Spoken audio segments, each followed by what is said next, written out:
Anda masih bersama kami di Newsroom Today. Pemirsa, pengelola apartemen Kalibata City mengaku pihaknya kecolongan ini terkait terbongkarnya prostitusi dan perdagangan anak oleh polisi. Ya, pengelola menilai adanya penyalahgunaan izin tinggal yang dilakukan agen properti dengan menyewakan harian kepada para pelaku. Terungkapnya kasus prostitusi dan perdagangan anak di bawah umur mencoreng nama baik pihak manajemen apartemen Kalibata City. Pengelola mengaku telah kecolongan dengan adanya praktik prostitusi anak yang terjadi di unit 10 AV Tower Jasmine. Ditemui Kamis siang, General Manager apartemen Kalibata City menyatakan adanya kasus eksploitasi anak di lingkungannya merupakan kesalahan dari agen properti yang diduga menyalahgunakan aturan izin tinggal untuk menyewakan unit kepada para pelaku dengan sewa harian tanpa memonitoring para penghuninya. Terkait kasus ini, pengelola akan memperketat pengawasan dengan mengumpulkan semua agen properti baik perorangan untuk memperketat izin sewa. Kita dari badan pengelola sudah berusaha semaksimal mungkin untuk membersihkan area Kalibata. Kalibata ini kan dibilang bahwa area tempat huninya, bukan tempat buat itu. Dari 13.000 sekarang terjadi 1 unit aja. Ya, seharusnya sih nggak terjadi, karena ini ada kenakalan dari para agen yang tidak bertanggung jawab. Pihak apartemen mendukung penuh langkah kepolisian mengungkap tuntas jaringan prostitusi dan perdagangan anak di bawah umur di lingkungan apartemen Kalibata City. Seperti diberitakan dalam kasus ini, 3 anak di bawah umur diperdagangkan oleh 6 tersangka melalui jejaring media sosial micet dengan tarif Rp350.000 hingga Rp900.000 ke pelanggannya. Malko Pandi, JAK TV. Ya, pemirsa, polisi kembali bongkar kasus prostitusi dan perdagangan anak di apartemen Kalibata City, Jakarta Selatan. Ya, bagaimana perkembangan kasus tersebut? Sudah ada Lydia Simangunsong langsung dari Mapolres Jakarta Selatan. Lydia.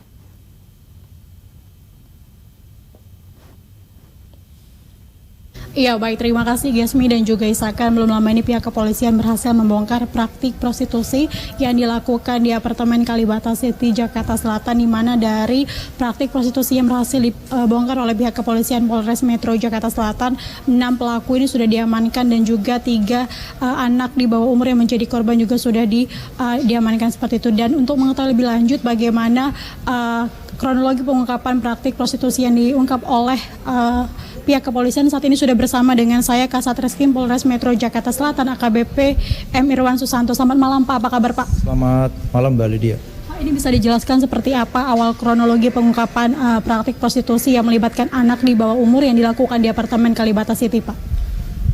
Terima kasih. Jadi awal mulanya kami menerima limpahan anak atau pelaku dari Polres Depok, di mana pada saat itu kami menerima, kemudian kami mengidentifikasi dari beberapa orang yang dikirim kepada kami untuk dilakukan proses lebih lanjut.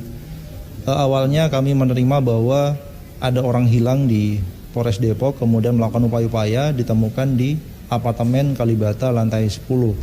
Kemudian kami koordinasi dengan baik dengan Polres Depok, kemudian Polres Depok menemukan beberapa hal tindak pidana. Dugaan awal adalah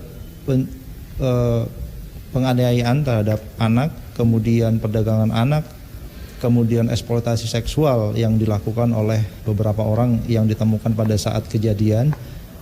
Kemudian setelah itu kita lakukan proses-proses pemeriksaan, pengolahan barang bukti, sehingga kami bisa tentukan pada saat hari itu juga bahwa ada dugaan perdagangan orang, yaitu anak di bawah umur, kemudian penganiayaan terhadap atau kekerasan terhadap anak di bawah umur. Oke Pak, disebutkan bahwa sudah 6 pelaku yang diamankan. Dari para pelaku ini keterlibatannya seperti apa, dan juga dari pemeriksaan terhadap para anak di bawah umur yang menjadi korban ini Pak, apakah didasari oleh keinginan sendiri atau memang ada juga unsur paksaan yang mereka dapatkan Pak?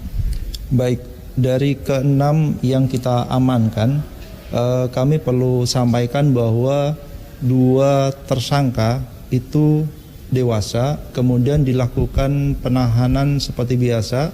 Kami lakukan penahanan di Polres Metro Jakarta Selatan karena berumur dewasa. Kemudian untuk 4 orang kami lakukan rehabilitasi Jadi kami tidak melakukan penahanan terhadap anak. Jadi pelaku, anak sebagai pelaku tentunya ada perbedaan perlakuan khusus. Di mana yang kita kedepankan adalah bagaimana melihat traumatik dari para korban. Kemudian untuk bagaimana hubungan antara para pelaku dengan korban, yang kita dapatkan adalah ada hubungan pertemanan atau pacaran dari beberapa orang tersebut yang kemudian saling mengajak atau menginformasikan kepada teman-teman di kampungnya, di mana salah satunya dari Depok, karena orang hilang dari Depok tersebut sempat untuk sampai di apartemen, sehingga pada saat itu terjadilah pada tanggal 19 Januari kekerasan, kemudian ada persetubuhan di antar mereka.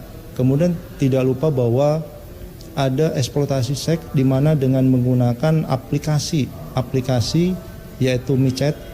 Jadi ada mucikari yang menawarkan kepada pelanggan-pelanggannya. Untuk tempatnya ada 2, yaitu bisa di tempat apartemen lantai 10 tersebut. Kemudian pelanggan tersebut ada juga yang meminta untuk diantar oleh kurir. Demikian. Oke, Pak. Tadi disampaikan bahwa ini mereka para korban anak ini di bawah umur mendapatkan tindakan kekerasan. Seperti apa bentuk kekerasan yang mereka dapatkan, Pak? Baik, jadi kekerasan yang dilakukan oleh beberapa pelaku, anak sebagai pelaku dan tersangka dewasa itu ada beberapa. Jadi dengan cara memberikan minuman keras supaya pusing. Kedua, dengan cara menggigit korban.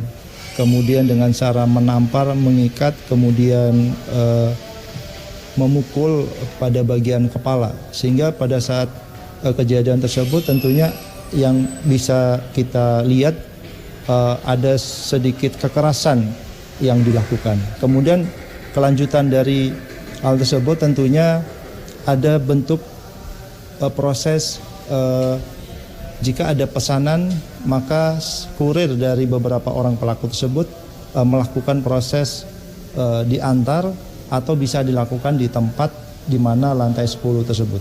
Untuk tindakan kekerasan sejauh ini dari hasil pemeriksaan ini hanya baru dilakukan oleh para pelaku atau justru ada keterlibatan dari para pelanggan atau pengguna jasanya, Pak? Untuk pelanggan kami masih dalami karena dari beberapa handphone kami belum bisa mengakses. Jadi saat ini masih dilakukan proses forensik.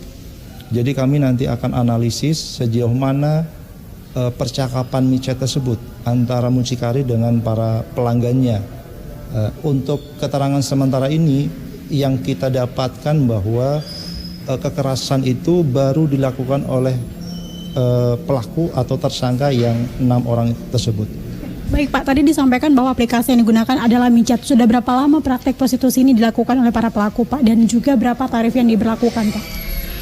Baik, untuk tindak pidana ini menurut keterangan saksi-saksi korban maupun pelaku sendiri itu sejak sekitar September maupun Oktober tahun 2019, di mana yang kita ketahui menurut keterangan bahwa untuk tarif itu dari mulai 300 sampai 900 ribu rupiah.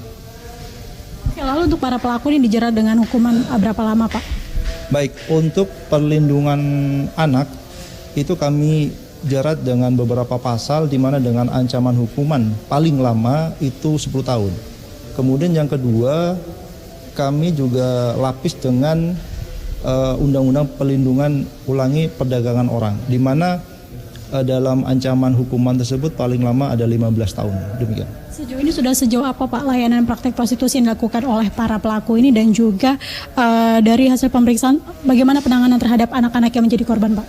Baik, untuk penanganan terhadap anak tentunya ada perlakuan khusus, di mana saat ini dari keempat pelaku ulangi anak sebagai pelaku, jadi kami tidak lakukan penahanan. Yang kami lakukan adalah kita berkoordinasi dengan stakeholder pendukung, terutama penanganan anak, yaitu kami dibantu oleh Kementerian Sosial, di mana dalam lembaga Kementerian Sosial memiliki ruangan khusus, di mana kegunaannya adalah untuk merehabilitasi anak sebagai bentuk untuk menghilangkan atau mengurangi traumatik yang dialami atau dihadapi oleh anak sebagai pelaku. Oke, baik Pak Irwan, terakhir sejauh ini praktik prostitusi yang mereka lakukan ini baru dilakukan di apartemen atau bagaimana Pak? Yang kami ketahui dari beberapa keterangan informasi dan kemudian dokumen pendukung, kami ketahui bahwa masih dari seputaran apartemen. Untuk apakah sudah di luar apartemen atau tempat yang lain, kita menunggu proses pengembangan. Demikian. Terima kasih Pak Irwan, selamat melanjutkan tugas kembali Pak. Dan baik Gasmi dan juga Isakan, seperti yang disampaikan tadi, kini 6 tersangka yang sudah diamankan oleh pihak kepolisian masih menjalani pemeriksaan saat ini, dan sementara untuk 3 anak yang menjadi korban saat ini mendapatkan pendampingan dari Kementerian Sosial. Dan ini tentunya berkaca dari kasus praktek prostitusi online yang melibatkan anak di bawah umur. Ini artinya butuh pendampingan lebih dan juga perhatian dari orang tua dan keluarga agar anak-anak di bawah umur ini tidak terlibat ataupun juga tidak terjerat dalam praktek prostitusi. Demikian sementara Gasmi dan juga Isakan, informasi yang dapat kami sampaikan. Kita kembali ke Anda Gasmi dan juga Isakan di studio. Baik, dari Mapolres Jakarta Selatan, Lydia melaporkan untuk Anda. Terima kasih Lydia, selamat malam.